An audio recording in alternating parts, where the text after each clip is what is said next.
Անդամ Վարդևանյան հաստարկները վերված որքանով հաշվի կազմի սահմանադրական դատարանը խորհրդակցական սենյակում։ Դուք տալիս եք ամենաբարդ հարցը հաշվի առնելով, որ մենք իսկապես բարդ ժամանակներում ենք գտնվում։ Երբ մենք խոսում ենք դատաիրավական համակարգի անկախության խնդիրների մասին, իհարկե սահմանադրական դատարանին պետք չի որևէ մի իրավիճակում դիտարկել դատաիրավական համակարգի ծավալի մեջ, քանի որ ինչպես քանիցս այս դատաքննության ընթացքում ընդգծվեց, սահմանադրական դատարանը վերիշխանական մարմին է, այդ թվում նույն դատական իշխանությունից էլ է վեր։ Բայց իհարկե ժամանակներն են բարդ։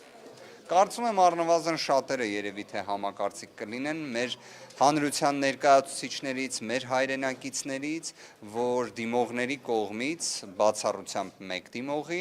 փաստարկները, որոնք ներկայացվեցին, առավել քան համոզիչ են։ Մյուս կողմից, եթե նույնիսկ ներառենք այն 7-րդ դիմողին էլ, պայմանականորեն, ապա քավ լիցի, թող ընտրության արդյունքները անվավեր ճանաչվեն։ Ի վերջո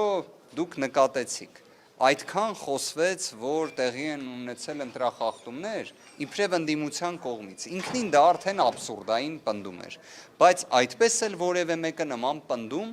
որ այդ խախտումները իբր հերիք չի գոյություն են ունեցել, մի հատ էլ էական ազդեցություն են ունեցել ընտրության արդյունքների վրա, չկատարեցին նման պնդում։ Հարց ու պատասխաններից մեկի ժամանակ ես ուղիղ հարց տվեցի երրորդ անձին, որ եկեք գնանք նոր ընտրությունների, կամ թող լինի երկրորդ փուլ։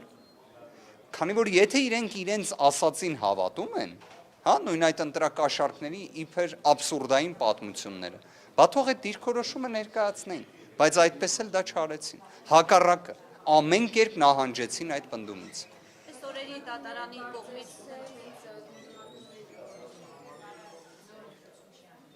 Դե առնվազն մինչև սահմանադրական դատարանում նիստերի մեկնարկը, այո, նաև քաղաքացիական պայմանագրի կողմից նման դատողություններ արվում են։ Հիմա առնվազն նաև ֆիքսենք, երբ որ խոսում էին ընդդիմադիր ձայների իբրև լեգիտիմության մասին, դա արդեն հերքվել է ամբողջությամբ, բայց դրա մասին չէ այս դատաքննությունը։ Այս դատաքննությունը նրա մասին է, որ իսկապես 2026 թվականի հունիսի 7-ի ընտրությունները ուղղորդվել են եւ զուգորդված են եղել զանգվածային կազմակերպված ընտրախախտումներով, որոնք հակասում են սահմանադրությամբ երաշխավորված ընտրական համակարգին։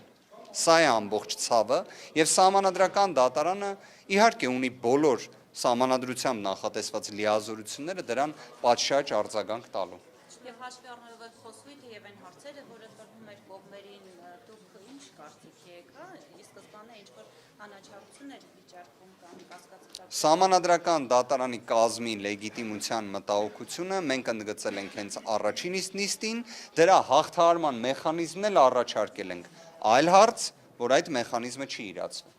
Որովհետև իդեպ սահմանադրական դատարանի կազմում, եթե նույնիսկ մեկ դատավոր լեգիտիմության խնդիր ունի, այն ամբողջությամբ ստվերում է սահմանադրական դատարանի ամբողջ կազմին։ Իդեպ հենց այդ հիմնավորումն է ներկայացվել սահմանադրական դատարանի դատավորներից մեկի կողմից, երբ քննարկվեց սահմանադրական դատարանի թվով 3 դատավորների մասնակցության անհնարինության հարցը։ Այսինքն պատճառը ոչ թե եղել է, որ եկեք այդ մեկը կամ երկուսը չմասնակցեն, այլ պատճառը հենց եղել է նրանում, որ եթե իրենք մասնակցում են, ապա ամբողջ կազմի լեգիտիմության խնդիր է ի հայտ գալի։